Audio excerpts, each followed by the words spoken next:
राधे राधे दोस्तों। आज की कहानी है सबक भाग 2। बेटा, मुझे तो पता ही नहीं था कि मेरी बहू को मेरा खर्चा करना चुभने लगेगा। इतना कहकर वो पल्लू से अपना चेहरा छुपाकर रोने लगी। नीति बोली, मैं अभी भाभी को फ़ोन करके उनकी अच्छे से खबर लेती हूँ। वह मोबाइल लेकर फ़ोन लगाने लगी तो सुबोध ने उनका हाथ पकड़ लिया और कहने लगा, यह तुम क्या कर रही हो? तुम शायद एक बेटी की तरह सोच रही हो। बहू की तरह सोचो तो तुम्हारी भाभी तुम्हें बिल्कुल सही लगेगी। नीति गुस्से में बोली, यह तुम क्या कह रहे हो? उधर प्रेमलता जी और अशोक भी हक्के बक्के से खड़े सारी बातें सुन रहे थे। प्रेमलता जी आगे बढ़कर सुमन जी से बोली, बहन जी, बुढ़ापे में ही पता चलता है कि ज़िंदगी में हमने कैसे कर्म किए हैं। ज़रूर हमारे कर्म खराब रहे होंगे, इसलिए हमें यह सब भुगतना पड़ रहा है। बोलते हुए वो सिसकने लगी तो सुमन जी बोली, यह आप क्या कह रही हैं समदन जी? आपको तो मेरी बेटी कितने अच्छे से रखती है। वह तो मेरी बहू खराब है जो मुझे ऐसे दिन देखने पड़ रहे हैं। इस बात पर प्रेमलता जी सकुचा गई कि वो उन्हें क्या बताए कि उनकी बेटी उनके साथ क्या क्या करती है। खैर, उन्होंने धीरे से दूसरी तरफ गर्दन घुमाकर अपने आंसू पोंछने लगी। इधर सुबोध नीति को गौर से देखते हुए बोला कि आज जब बात तुम्हारे माँ बाप पर आई तो तुम्हें लग रहा है कि भाभी गलत कर रही है, लेकिन यही बात तो तुम मेरी माँ के साथ कर रही थी। तब तो तुम्हें तुम्हारा साथ दिया था। तुम्हें भी माँ के खर्चे ज़्यादा लग रहे थे तो मैंने भी तो इन्हें कह दिया था कि इतना महंगा घी आपके लिए नहीं है। इतना तुम अपनी भाभी को गलत क्यों बोल रही हो? तुम्हें अपनी माँ को समझना चाहिए कि बुढ़ापे में ज़्यादा खर्च ना करवाए। क्या तुम्हारी माँ की औकात है इतनी महंगी महंगी चीज़ें खाने की?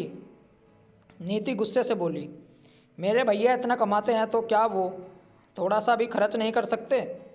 सुबोध व्यंग में हंसते हुए बोला, मैं भी तो इतना कमा रहा हूँ। जब मेरी कमाई पर मेरे बाप ऐसा नहीं कर सकते तो तुम्हारे भैया की कमाई पर तुम्हारी माँ ऐसे क्यों करेगी? अब तो नीति का चेहरा शर्म के मारे लाल हो गया। वह धीरे से बोली, मैं मानती हूँ कि मैंने मम्मी जी के साथ गलत व्यवहार किया, लेकिन इसका मतलब यह नहीं है कि भैया भाभी मेरी माँ का दिल दुखाएंगे। मुझे उन्हें रोकना ही होगा। यह सब बिल्कुल ही गलत है। कहते कहते उसका गला भर आया। सुबोध कहने लगा कि तुम खुद तो अपनी सास के खाने पीने का ठीक से ध्यान नहीं रखती हो। अपने ससुर जी के खान पान पर नज़र रखती हो तो फिर तुम किस मुंह से अपने भाई भाभी को समझाओगी? अपने पति की बात सुनकर नीति का चेहरा लटक गया था। सुमन जी हैरानी से बोली, बेटी, तुम भी ऐसा करती हो? मैं तो सोचती थी कि मेरी बहू ऐसी है। मेरी बेटी तो अपने सास ससुर का अच्छे से ध्यान रख रही होगी, लेकिन तुम भी ऐसा करती हो, ऐसा तो मैंने कभी सपने में भी नहीं सोचा था। तुम भी अपने सास ससुर के साथ ऐसा करोगी? आज तो मुझे अपनी परवरिश पर भी शर्म आ रही है। नीति माँ के कदमों में गिर पड़ी और कहने लगी, माँ, मुझे माफ़ कर दो। ऐसा लगता है जैसे मेरे ही कर्मों का फल मुझे मिल रहा है। मैंने तो शुरुआत से देखा कि भैया भाभी तुम्हारा बहुत ध्यान रखते हैं, फिर अचानक से यह सब क्या हो गया? मैं वादा करती हूँ कि आगे से अपने सास ससुर के खाने पीने पर कभी रोक टोक नहीं लगाऊंगी। आखिर मेरे पति की कमाई पर उनका भी तो पूरा अधिकार बनता है।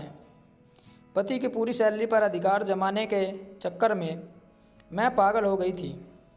मैंने उन्हें इतना कुछ सुना दिया, इसका मुझे अफसोस है। मैं खुद से सुधार करूंगी, लेकिन भाभी को कैसे समझाऊं? इतना कहकर वह फपक कर रोने लगी। तभी कमरे के भीतर से उसकी भाभी निकलकर बाहर आई और उसके कंधे पर हाथ रखते हुए बोली, दीदी, आप रो क्यों रही हो? अगर आपको अपनी गलती का एहसास है तो दीदी, मैं वादा करती हूँ कि कभी भी मम्मी जी के खान पान पर नज़र नहीं लगाऊंगी। यह सुनकर वह हैरानी से उठ खड़ी हुई।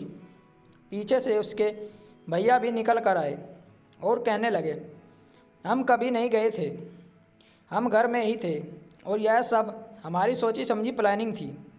सुबोध का फ़ोन आया था और उसने बताया कि तुमने घर को 2 हिस्सों में चम्मच घी के लेकर कितना तमाशा किया।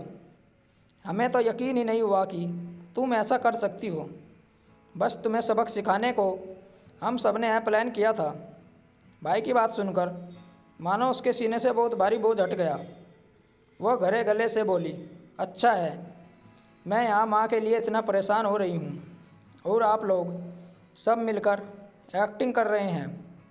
तब उसकी भाभी बोली, अगर मैं आपकी सास का अच्छे से ध्यान रखती हूँ तो आपको भी अपनी सास का ध्यान रखना चाहिए। वह भी तो किसी की माँ है ना। आपको अपनी माँ के लिए बुरा लग रहा है तो अपनी सास के लिए दर्द क्यों नहीं। अब तो नीति अपने कान पकड़ते हुए बोली, सॉरी भाभी, आगे से मैं गलती नहीं करूँगी। फिर वह अपने सास ससुर के पैर छूते हुए बोली, आप लोग मुझे माफ़ कर दीजिए। मैं आपसे भी बहुत बुरा भला कहा। जिस तरह एक बहू को अपने माँ बाप के लिए दर्द होता है, उसी तरह पति के माँ बाप के लिए भी होना चाहिए। प्रेमलता जी तो कोमल दिल की थी, तो उन्होंने तुरंत ही बहू को गले लगाकर माफ़ कर दिया। अशोक जी बहू के सिर पर हाथ फेरते हुए बोले, कोई बात नहीं बेटा, तुम्हें तुम्हारी गलती का एहसास हो गया, यही काफ़ी है। सुबोध अपनी सास का धन्यवाद कर रहा था कि उनके कारण उनकी योजना सफल हो गई।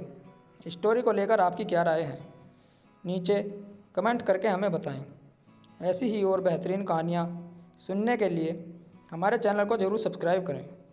मिलते हैं आपसे एक और नई कहानी के साथ। तब तक जुड़े रहिए हमारे चैनल के साथ। कहानी सुनने के लिए आप लोगों का बहुत बहुत धन्यवाद। राम राम दोस्तों।